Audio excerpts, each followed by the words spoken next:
Y esto empezó hace muchos años cuando yo estaba realizando posgrados en Rosario, en la Universidad de Rosario. Tenía muchos colegas, porque además de abogada soy escribana, tenía muchos colegas de San Lorenzo. Ustedes saben que San Lorenzo es uno de los epicentros de todas las cerealeras y de gran contaminación.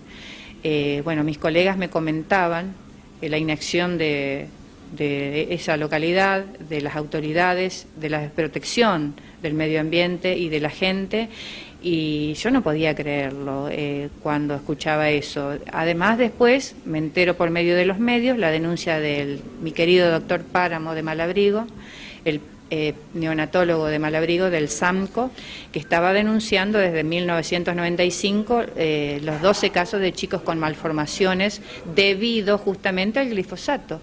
Él pudo hacer trasladar unos silos que estaban en pleno ejido urbano, tuvo también muchísima lucha solo por este tema, y bueno, después salieron 13 chicos, nacieron 13 chicos más en San Cristóbal, también por el mismo tema. Bueno, tenemos los niños banderilleros en las petacas, tenemos en todas las ciudades denuncias, y la gente tiene que concientizarse y hay que denunciar. A estos temas hay que denunciar, chicos. El glifosato de la soja produce cáncer, interviene en los disruptores endocrinos, eso queda latente, no lo ven ahora, el efecto lo van a ver dentro de unos años, contamina el agua, contamina la tierra, ya la tierra ha perdido nutrientes, el agua está contaminada, no hay aves. Entonces, ¿qué más hay que esperar? ¿Cuántas muertes más? Es un genocidio lo que se está cometiendo. La gente que se quiera contactar con usted o que quiera revisar todo este material, ¿dónde puede entrar? Y puede entrar a la página, en el buscador Google pueden poner Ecos de Román y bueno, ya va a salir la página, y si no, para ser más preciso, www.ecos-derroman.blogspot.com. ¿Y algún mail para contactarse? Está en la página, es dra.ggomez@gmail.com.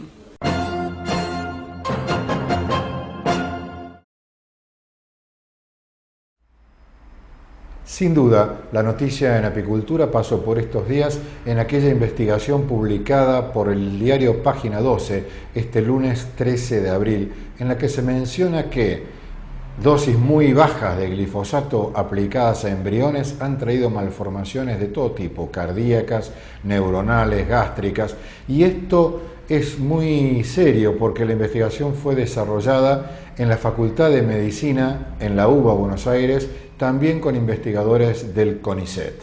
¿Qué quiere decir esto? Que se está encontrando que este agroquímico, hasta ahora considerado inocuo, tendría serios trastornos en la salud de las personas o de los seres vivos con los cuales tiene contacto. ¿Por qué nos interesa a los apicultores esta noticia? Porque además de que nos afecta o nos puede afectar a nuestra salud, ciertamente forma parte de la multicausalidad de esto que se ha dado en llamar el síndrome de despoblamiento de las colmenas. Atención entonces, apicultores, porque esta droga, este glifosato tan distribuido hoy en toda la agricultura de la Argentina, no solamente puede dañar nuestra salud, sino también a las abejas, y forma parte de esta multicausalidad de factores que dan como resultado el síndrome de despoblamiento de las colmenas. Una alerta muy importante con el glifosato ha aparecido esta semana, debemos ver cómo evoluciona la noticia y las investigaciones. Finalmente, estamos ya entrando en el otoño, poco a poco irá siendo más frío, debemos recordar que tienen que estar fuertes nuestras colmenas con suficiente alimentación para el invierno. Para eso recomendamos una buena provisión de jarabe de azúcar hidrolizado con ácido tartárico, tal como lo presentamos en Espacio Apícola número 84, y a su vez recordar una buena dosis de reserva proteica para que las colmenas encaren mucho mejor la temporada 2009-2010.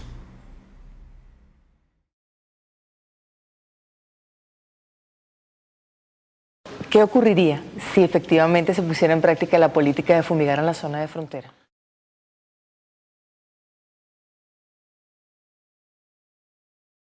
Pues ocurriría exactamente lo mismo que ocurrió en Ecuador. La deriva del glifosato necesariamente contaminaría el territorio venezolano, las aguas serían contaminadas tenemos que tener en cuenta que es la cuenca del lago de Maracaibo y que las aguas que caen al río Catatumbo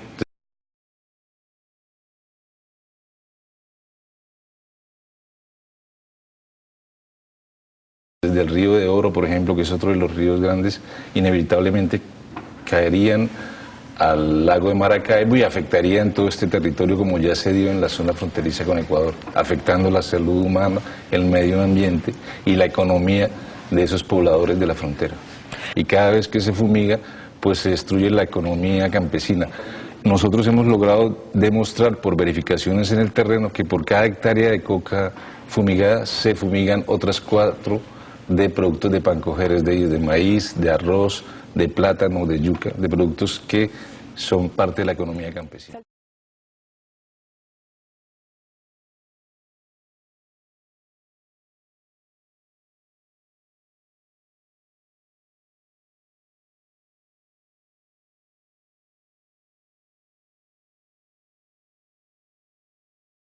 ¿El desplazamiento se produciría al perderse la base económica para las familias? Destruye la economía, hay una afectación sobre la salud y sobre el medio ambiente y los campesinos se han desplazado muchas veces por efecto de la fumigación. Decía que en Colombia, en el gobierno colombiano no han tenido eco, que por el contrario el presidente Uribe presenta informes en los que intenta demostrar lo contrario, exactamente lo contrario de lo que usted está planteando.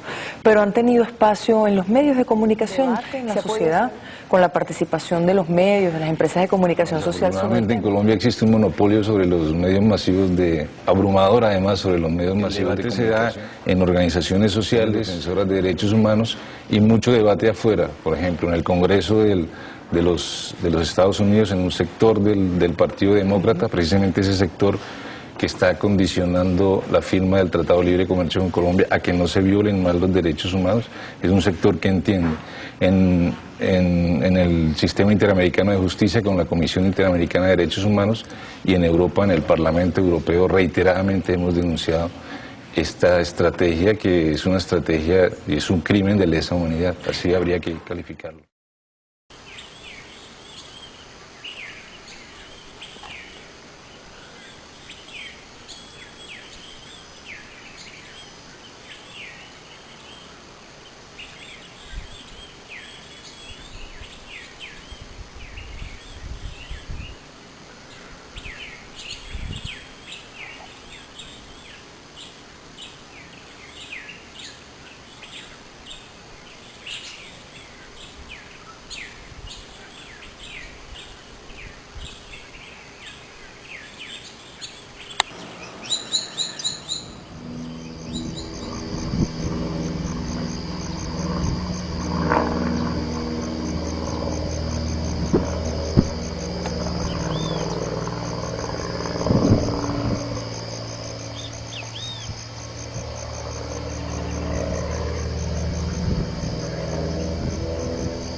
Al principio llegaron a Quito los campesinos de la frontera del Ecuador, que habían sido fumigados durante el Plan Colombia, que está queriendo acabar con los cultivos ilícitos desde una avioneta fumigadora, donde dicen que están utilizando el glifosato. Entonces llegaron a Quito y las instituciones públicas les pedían pruebas, ¿sí? Donde un campesino con un nivel de educación de primero o segundo de primaria podía conseguir pruebas que fueran fidedignas para que un señor ingeniero en un ministerio cualquiera pues pudiera dar una respuesta. Entonces nosotros planteamos unas investigaciones muy sencillas y con esas investigaciones es que hemos ido elaborando este documento. Tal vez un poco para empezar comentar que el Plan Colombia pues tiene unos antecedentes, y es que desde el año 78 se empieza a fumigar en ese país con productos químicos, ¿sí? Se estaba ensayando qué era lo que se podía utilizar y se utilizó el Paraquat, el 2,4-D, que de hecho se está utilizando también acá en Argentina, y se utilizaron muchos productos que llegaron a ser tóxicos en su momento. En el año 84 el gobierno de Colombia decide crear una comisión científica para preguntar si se puede utilizar el glifosato. Eso yo no sé si aquí en Argentina se haría para los cultivos de soja, pero se hizo en Colombia. Y allí todos los médicos, en 1984, dijeron no se puede utilizar. Esto es un riesgo enorme, no se sabe el carácter de mutagenicidad que puede tener este producto, ni las combinaciones, ni las mezclas, ni los efectos que todo esto puede generar. Entonces no está indicado, ¿sí? Sin embargo, pues los políticos decidieron que sí se iba a utilizar, 2 meses después de la decisión médica. Entonces fue una decisión no científica, fue una decisión basada única y exclusivamente en criterios de oportunidad, tal vez por presión de otros países como los Estados Unidos. De hecho, cuando el gobierno de Colombia aprueba, lo deniega el gobierno de Bolivia, el gobierno de Guatemala, 22 países de América Latina rechazaron el uso de químicos por vía aérea para combatir los cultivos ilícitos. Por eso, en el año 1989, al tener una presión tan enorme de todos los países latinoamericanos en contra, el Congreso de Representantes de Estados Unidos llega a un acuerdo en 1989 y ellos plantean en que los países productores que tengan éxito en la erradicación aérea de sus cultivos ilícitos podrán obtener el perdón de su deuda con el gobierno norteamericano. Esto ha sido interpretado como una forma de presión. Yo añadiría el adjetivo de rastrera, porque obviamente lleva detrás implícita todo un planteamiento político. Entre otras cosas, porque como veremos después, esto no es una real guerra contra los cultivos ilícitos, esto es una guerra contra la población civil. Aquí lo que se pretende es que la población se desplace, que se dejen grandes zonas sin cultivar, que la gente se vaya y que todo ese territorio pueda ser aprovechado después posiblemente pues para las empresas o para una...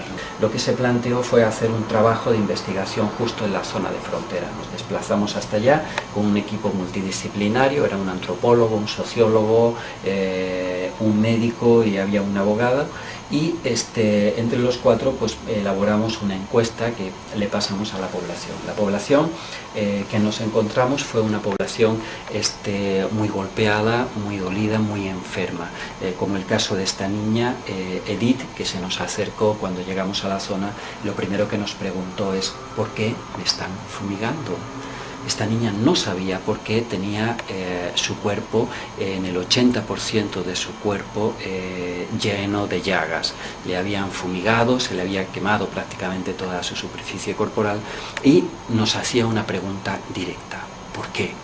Nosotros en aquel momento no sabíamos, no podíamos responderlos, le decíamos lo que creíamos que sabíamos en aquel momento, pero esa pregunta, esa interrogación nos movió. No nos quedamos con el signo de admiración que paraliza, nos quedamos con el de interrogación que nos empuja y nos mueve a que busquemos una respuesta. Y creo que la conseguimos con el paso del tiempo. Pero en ese entonces lo que detectamos es que comparamos la población que está viviendo a menos de 2 kilómetros de la zona donde hubo fumigación, entre 2 y 5 kilómetros de la zona fumigada y entre 5 y 10 kilómetros. Los síntomas que se producían en esta población iban disminuyendo conforme nos distanciábamos de la frontera. Esto no es normal. Esto en medicina no existe, este patrón de que tú encuentres aquí malaria, aquí no, en una franja tan cercana de gente. Si hay paludismo, hay paludismo. Si hay gripe, pero hay en todas las comunidades de los alrededores con pequeñas variaciones. Pero este patrón de que conforme nos distanciamos de la frontera van disminuyendo los síntomas no es natural.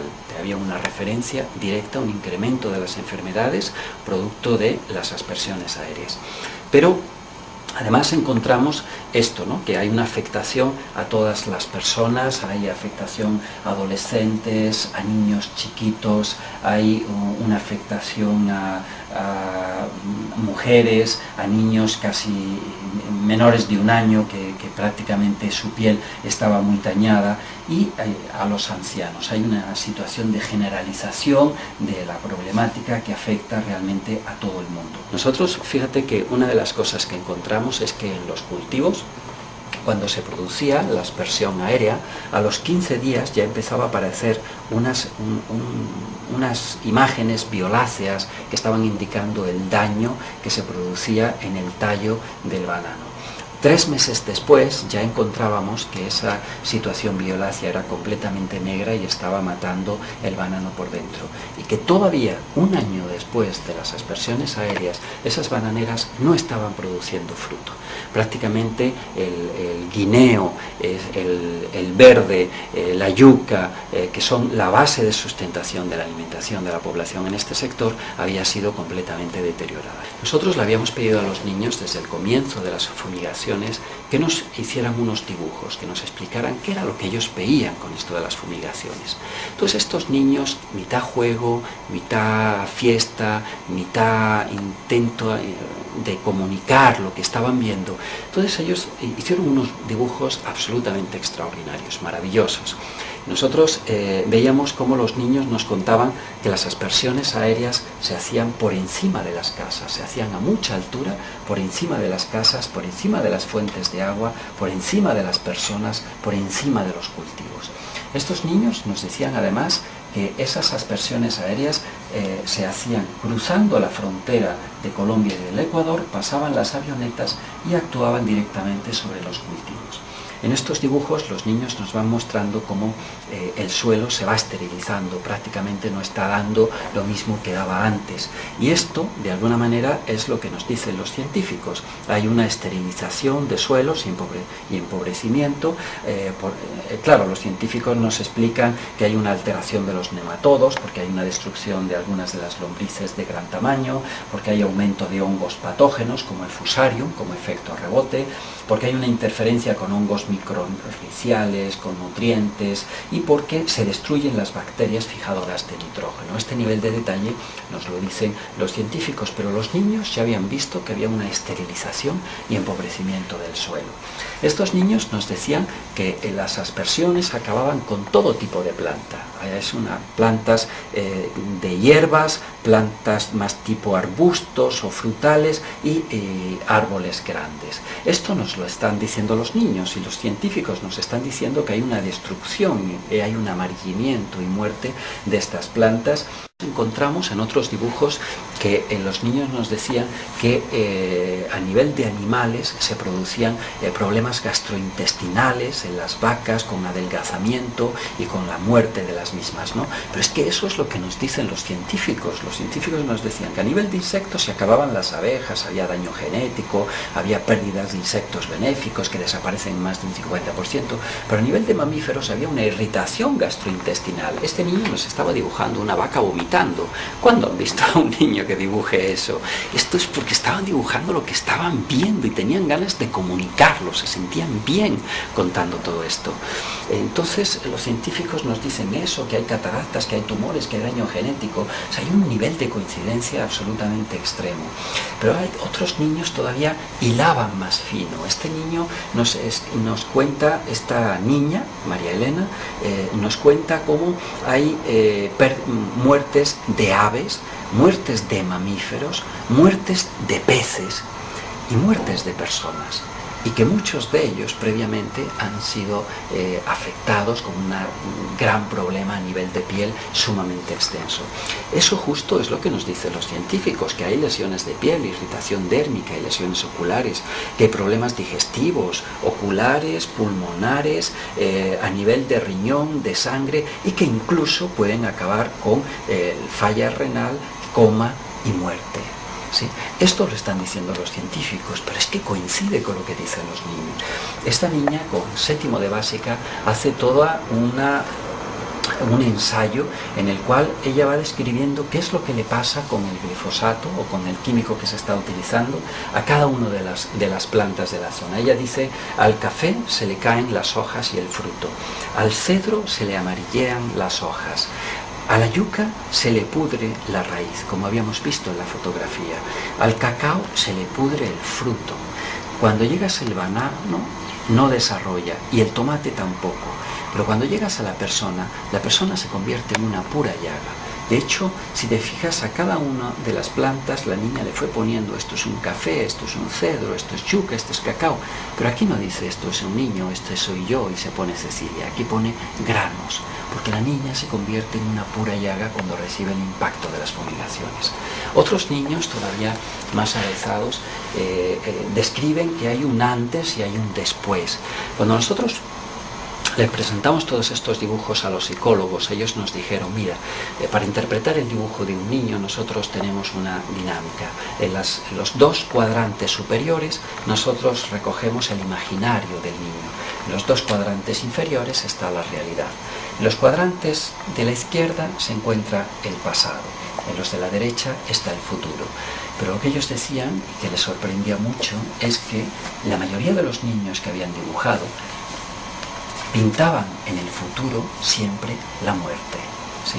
Esto se convertía en una de las constantes de estos dibujos. Estos dibujos, además, son sumamente descriptivos. Este niño dibujaba el ataúd de su hermano, que había muerto en el momento de las fumigaciones, el dolor de su madre, que no podía soportar la pérdida de su hijo, y la enfermedad de la misma por esas aspersiones. Pero además dibujaba cómo él se había sentido obligado a crecerse ante todas esas dificultades, a asumir el papel de hombre de la familia, de responsable de la familia, y dibujaba ese abrazo que quería recibir o que quería dar y que no podía, ese abrazo que no llegaba. Esta situación, además, se complicaba con otros dibujos de niños que llegaban a pintar de amarillo todas las aspersiones, todo el impacto. Y este niño, además, nos decían que habían visto los psicólogos en él el miedo reflejado, porque hasta el oso de peluche lo había pintado de amarillo. ¿Qué pasó en el año 2003, 2004? Esas aspersiones aéreas empezaron a ser acompañadas de presencia militar, de grupos armados, que de alguna manera pretendían limpiar la zona de posibles ataques a los helicópteros o a las avionetas, y que por lo tanto había que entrar con sangre y fuego a toda esa zona. A partir de esas fechas empezaron a dibujar grandes aviones que llenaban su imaginario, y empezaba a aparecer algo que hasta entonces no había aparecido en uno solo de los dibujos: la sangre. La sangre empezaba a hacerse constante dentro de ellos. Un imaginario lleno de aviones enormes, la sangre presente, y en el futuro la enfermedad y la muerte, ¿sí? La destrucción de los animales, las balaceras, cantidades de grupos armados presentes en la zona, todo el mundo disparando contra todo el mundo, la gente en medio mirando, observando a este lado del río lo que está pasando en esa frontera colombiana, y la muerte de los animales en medio de personas que se andan matando. En este dibujo, en medio de todas esas aspersiones, en medio de unas enormes balaceras entre las personas donde hay gente muerta, los niños dicen: qué tristeza que se mueran los animales, ¿sí? Ya las personas no importan, lo que importa